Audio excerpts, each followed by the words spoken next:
شوف الملعب دقيق طلع. اتمنى انهم يتعاملون مع الموقف بعقلانيه. نعم يعني صوره جديده يعني يعني صوره غير طبيعيه، وهذه يعني جزء من الصوره العامه في مملكه البحرين. الصوره الجميله هذه جزء من صوره أعم وأشمل في مملكة البحرين. مهما حاول البعض ومهما حاولت بعض الفضائيات المنفلتة اللي من مبدأ خالف تعرف تشوه هذه الصورة، تبقى صورة البحرين جميلة، وتبقى البحرين على قلب واحد، وتبقى البحرين تحت قيادة ملك واحد، وتبقى البحرين يعني جزء غالي وغالي وغالي علينا من الخليج. مهما حاول البعض تشويه الصورة جميلة. صحيح يا أبو زايد، يمكن مملكة البحرين يمكن جزء منا احنا كمواطنين مجلس التعاون.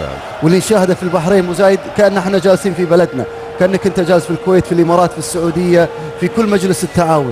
فعلا نتمنى ان شاء الله هذه رسالة لكل الاطياف في المملكة، ان الله ان شاء الله يحفظ هذه البلد ويحفظ ملكها ان شاء الله.